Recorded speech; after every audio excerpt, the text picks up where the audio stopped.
भावना आहत हुई हो तो वो उस बात के लिए माफी मांगते हैं। मतलब साफ हो गया कि उनकी भावना यह नहीं है, उनकी भावना आहत नहीं होती। कांग्रेस पार्टी की भावनाएं इरेडिकेशन ऑफ सनातन धर्म अर्थात हिंदू धर्म का समूल नाश इस कॉन्फ्रेंस से जुड़ी हुई हैं।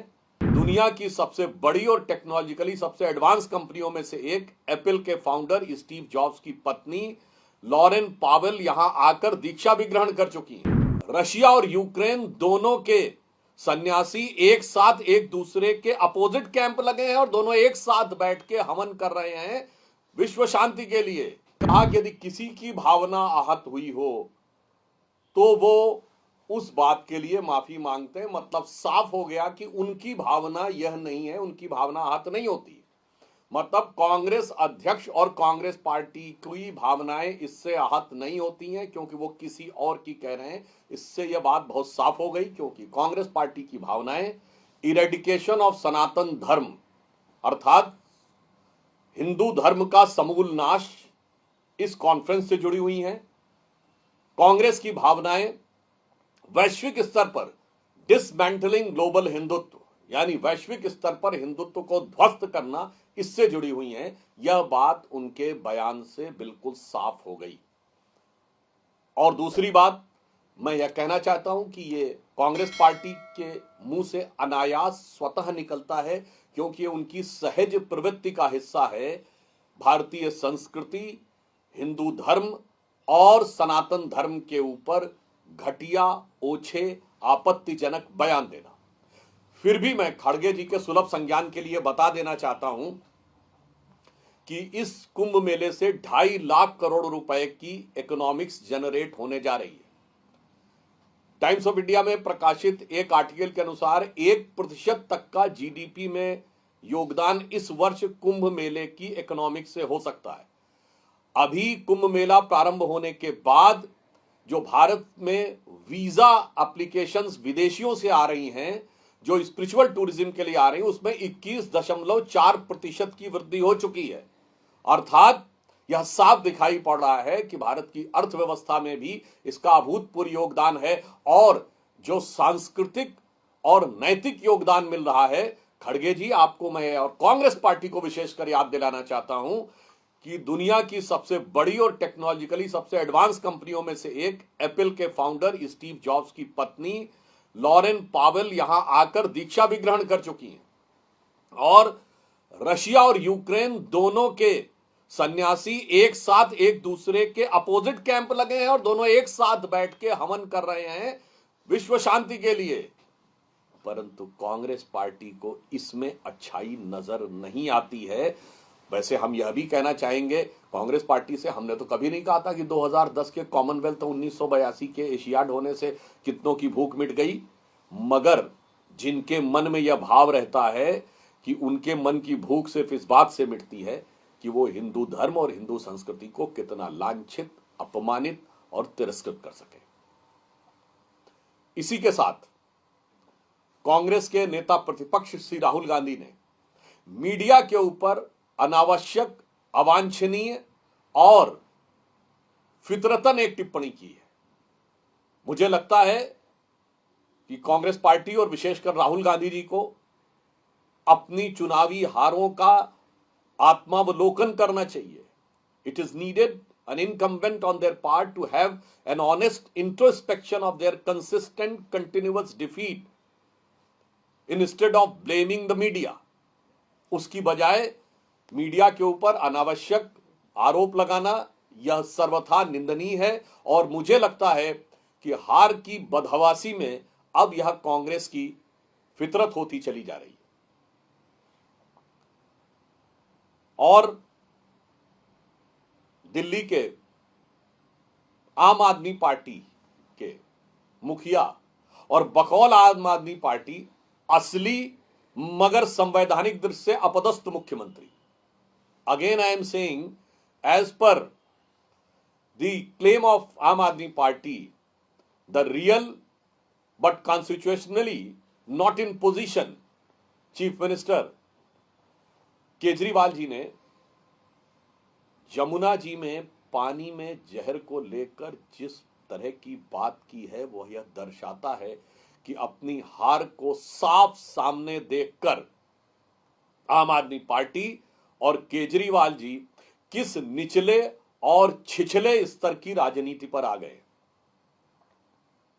यह बात दिल्ली की प्रबुद्ध जनता बहुत गंभीरता से समझ सकती है कि आप यह कह रहे हैं कि आपके अधिकारियों ने उसको देखा। आज की डेट में सारे अधिकारी चुनाव आयोग के अधीन काम कर रहे हैं। आपने कहा कि आपके अधिकारियों ने उसे रोक लिया।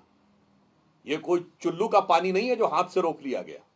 और अब जब जल बोर्ड की तरफ से भी यह बात आ चुकी है कि पूर्णतः गलत है, तो यह दर्शाता है कि आम आदमी पार्टी और केजरीवाल जी ने उस निचले और छिछले स्तर का आरोप एक दूसरे प्रदेश की सरकार पर लगाने का प्रयास किया है, जो युद्ध के समय पाकिस्तान ने भी भारत पर नहीं लगाया था कभी, कि हमने उनकी नदियों में जहर घोल दिया है। मगर सर्जिकल स्ट्राइक पर सबूत मांगने वाले आम आदमी पार्टी और केजरीवाल जी ने उस स्तर का बयान दिया है जो इस तथाकथित नई राजनीति के दावेदारों द्वारा राजनीति की नई निकृष्टता और राजनीति की नई निम्नता का प्रमाण बनकर उभर रहा है। अब यह दिल्ली की जनता को तय करना है कि वो अपनी हार को साफ दीवार पर लिखी इबादत करे देखकर विक्षिप्तता में आ गए हैं, या निकृष्टता का प्रतीक है, या निम्नता का प्रतीक है। और अब मैं कह सकता हूं कि जहरीली बानी बोलने वाले केजरीवाल जी की पानी पर दी गई यह बानी निश्चित रूप से दिल्ली के हर व्यक्ति के मन को झकझोर रही है कि राजनीति किस सीमा पर जा रही है, और यह दिल्ली के मान सम्मान का प्रश्न है। तो मैं एक पंक्ति में कहना चाहूंगा, दिल्ली की जनता से आह्वान करना चाहूंगा कि देखिए, पानी के दोनों अर्थ होते हैं। पानी का अर्थ पानी भी होता है, वाटर या जल जिसे हम पीते हैं, और पानी का अर्थ मान सम्मान भी होता है। तो रहीमन पानी राखिए, बिन पानी सब सून, और पानी गए न उबरे, मोती मानस चून। अर्थात अब ये पानी पर दी गई इस जहरीली बानी से के द्वारा आपको दिल्ली के मान सम्मान और स्वाभिमान का भी उसी प्रकार से रक्षा करनी है, जैसे कि इस प्रकार की बातों से दिल्ली और देश की जनता को सावधान होने की जरूरत है। और एक और बात लॉजिकल कह दूं, भाई दिल्ली में क्या आपको लगता है कि सिर्फ आम आदमी पार्टी के सपोर्टर रहते हैं? 56% वोट हमें मिले हैं लोकसभा में। और हरियाणा के बाद दिल्ली, और दिल्ली के बाद गंगा जमुना जी उत्तर प्रदेश में जाती हैं। कोई कम पढ़ा लिखा व्यक्ति कह रहा होता तो एक बार हम मान लेते कि वो बहकावे में कह रहा है, पर स्वघोषित अत्यंत पढ़े लिखे IIT ग्रेजुएट यदि कोई यह बात कह रहा है तो इसका मतलब ये बचकानी नहीं, ये शरारतन बोला जा रहा है, और ये किसी बहुत गहरे षड्यंत्र के द्वारा अपनी हार को छुपाने के लिए इस प्रकार की निम्न स्तर की बातें की जा रही। सर, आम आदमी पार्टी ने एक पोस्टर जारी किया है जिसमें उन्होंने कहा है कि अमित शाह को उन पिक्चर है पोस्टर में, और कह रहे हैं कि ये सारी सुविधाएं छीन लेंगी इनकी सरकार आएगी तो। मुझे लगता है कि आम आदमी पार्टी क्या कहती है और भारतीय जनता पार्टी ने क्या करके दिखाया है, इसको एक उदाहरण से सिर्फ देना चाहता हूं। हमने महाराष्ट्र में कहा कि लाडकी बहनी योजना लागू करेंगे तो चुनाव आचार संहिता लगने से पहले 3 किस्त दे दी। हमने मध्य प्रदेश में कहा तो चुनाव आचार संहिता लगने से पहले 3-4 किस्तें दे दी। आम आदमी पार्टी ने चुनाव आचार संहिता लागू करने से पहले लागू तक नहीं किया। इससे साफ है इनकी कथनी और करनी में अंतर है, इसलिए दिल्ली की जनता इन पर विश्वास नहीं करेगी। सर, इंडिया लाइन पे एक तरफ साथ लड़ रहा था, पर अब जो है दिल्ली के अंदर हालांकि अलग अलग लड़ रहे हैं। अखिलेश यादव जो है वो 30 तारीख को अरविंद केजरीवाल के लिए कैंपेन करना है, आम आदमी पार्टी के लिए कैंपेन करने दिल्ली आ रहे हैं। किस तरीके से देखते हैं? एक और महत्वपूर्ण बात, इंडी गठबंधन को एक नया साथी मिल गया है।